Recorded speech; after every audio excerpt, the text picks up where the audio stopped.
ሰላም የቶል ሶሉሽንስ ቤተሰቦች፣ ዛሬ ኮምፒውተር ላይ እንዴት የተላከላችሁን እኔ ላኩላችሁን አፕሊኬሽን ሴትአፕ አድርጋችሁ እንደምትጠቀሙ አሳያችኋለሁ። ጉግል ክሮምን ይመረጣል። ኮርስ እዚች ጋር ምን አይነት የትኛውን ኢሜል እየተጠቀማችሁ እንደሆነ ያሳያል አይደል? ቺኒዋት በዚህ ኢሜል አሁን ለዚህ ሰው ልኬለታለሁ አፕሊኬሽኑ እንዴት አድርጎ ኢንስታል እንደሚያደርግ እናያለን አብረን። መጀመሪያ ወደ ጂሜል እንሄዳለን። በኢሜል ውስጥ ለምልክለት gmail.com ብለን እንገባለን። ቀድሞ ካላችሁ መጠቀም ትችላላችሁ፣ ኢሜላችሁ መክፈት ማለት ነው። አሁን ጂሜል ሲከፍት እናንተ ባስገባላችሁት ኢሜል ይከፍተዋል ማለት ነው። አፕሊኬሽን ወይም ለሱ የሴትአፕ የተደረገው ማለት ነው። እዚህ ጋር እንደምታዩት ብዙ ጊዜ ከላይ ኖ ሪፕላይ ተብሎ appship.com ተብሎ ነው የሚመጣው። ኤክስ ሾፕ ነው የሚለው ለጊዜው፣ ምክንያቱም ምንም ስም ስላላወጣለት ለምሳሌ የተጠቀሙ ስለሆነ። ከዛ ባይ ወርክ ፎርስ በዚህኛው በኔ ኢሜል የተላከ ነው። እንደዚህ ነው የሚመጣላችሁ። ከዛ ማራታች ላይ ኢንስታል ሾፕ ማለት ትችላላችሁ። ከዛ ኢንስታል ሾፕ ስትሉት ቀጥታ ይጀምራል። ይሄው በዚህ ኢሜል ላይ ላኩላችሁ። ያስ በኢሜል ላይ የተላከላችሁን አንድ ኢሜል ብላችሁ ማሰብ ትችላላችሁ። ኢንስታል ትሉታላችሁ። እዚህ ኦፕኒንግ ብራውዘር ሲሆን ኢንስታል ኢንስታል የምትለውን ከነካም በኋላ ቀጥታ ወደዚህ ወስደናል። ትንሽ እንጠብቀዋለን።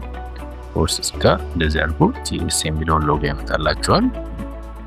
ከዛም በኋላ እናንተ የምትጠቀሙት ጌታችን ላይ ፕሪቪው አፕ ብራውዘር የምትለውን ክሊክ ታደርጋላችሁ። በጣም ኢዚ ሴትአፕ ነው። ከዛ በኋላ እዚች ጋር ኮርስ ሳይን ኢን ዊዝ ጉግል ስላላኩላችሁ ጉግል ትወጣላችሁ እዚች ጋር።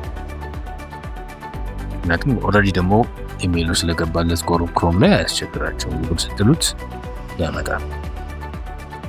ስለዚህ እናንተ ያስገባችሁበት የምትጠቀሙበት ኢሜይል እዚህ ጋር መጥቷል። ከላይ እንደምታዩት ማለት ነው። ቀላል አደረገላችሁ። አዲስ አካውንት ከሆነ እዚህ ጋር ማስገባት ትችላላችሁ።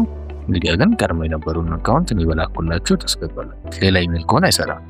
እኔ ኢሜይል የላኩላችሁ አካውንት መሆን አለበት፣ የፈቀድኩት በሱ ስለሆነ ማለት ነው። እዚች ጋር ጀስት ኮንቲኒው ብለን ፓስ እናደርጋለን።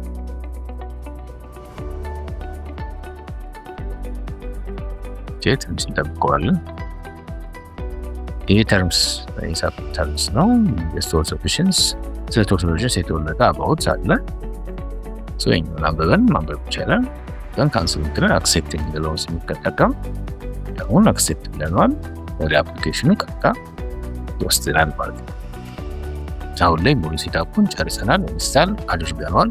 ይህ አፕሊኬሽን ለመጠቀም ብቁና ዝግጁ የበለጠ ምቹ ለማድረግ አሁን እዚህ ጋር የምታዩት ተጎን ላይ በቀይ አፕሊኬሽኑ አጠቃቀም ነው። የሚቀጥሉት ቪዲዮዎች ላይ ስለሚሰራ ማሳያችኋለሁ። እቺኛዋን ነገር አድርገን ከጨረስን በኋላ አንድ የቀረ ነገር ምንድነው? ይሄኛውን ዌብ እንደ አፕሊኬሽን መጫን። ከዛ እዚች ጋር ከላይ ያለችውን ወተን እንደለቀውት ነውና ታች ላይ ወርዳችሁ እዚች ጋር ካስት ሴቭ ኤንድ ሼር መተላለች። እሷ ላይ ቴሉ ኢንስታል ፔጅ አስ አፕ ትላለች። እሷ ስትጠቀሙት እዚህ ጋር ኢንስታል ትሉታላችሁ። አሁን ምን አደረገ ማለት ነው? ይሄን አፕሊኬሽን ልክ እንደ አፕሊኬሽን ኔቲቭ አፕ ኮምፒውተራችሁ ላይ ጫነው ማለት ነው። አሁን የተጫነው እዚህ ጋር ተቀምጧል። እዛ ከታች ታክስ ባራችሁ ላይ ጨምራለች አንድ። አሁን ክሮምን ብትዘጉት ይሄ ሁሉ ጊዜ ለብቻው መስራት ይችላል ማለት ነው። እዚህ ጋር ተቀምጣለች። ዘን በቃ አፕሊኬሽኑን ከዚህ በኋላ መክፈትና መጠቀም ስትፈልጉ እዚች ጋር ያለችውን ከታች ታክስ ባራችሁ ላይ ወይ ደግሞ ዴስክቶፕ ላይ ያለችውን በስማችሁ ያለችውን አሁን ኤክስ ሾፕ ቢልም ለእናንተ ግን ሲሆን በሱቃችሁ ስም ስለሚሆን ትጠቀማላችሁ። እንደዚህ መስጋት ትችላላችሁ። ቺን የስ በሏት እዚች ጋር እንዲያስቀምጥላችሁ። አሁን እዚህ ታስክ ባራችሁ ላይ ታች ላይ ያለ አፕሊኬሽኑ ፕላስ ደግሞ እዚህ ዴስክቶፕ ላይም ደግሞ ማግኘት ትችላላችሁ። ከሁለቱ አንዱን ደስ እንዳላችሁ አድርጋችሁ መጠቀም ትችላላችሁ። ስትከፍቱት ለምን አፕሊኬሽኑ ሌላ ጊዜ ዘግታችሁ ስትከፍቱት እንደዚህ ነው የሚከፍተው። አሁን አፕሊኬሽኑ ሎድ አድርጎ ሲጨርስ ሲንክ አድርጎ ሲጨርስ ይከፍትላችኋል ማለት ነው። አሁን ለመጠቀም ዝግጁ ነው።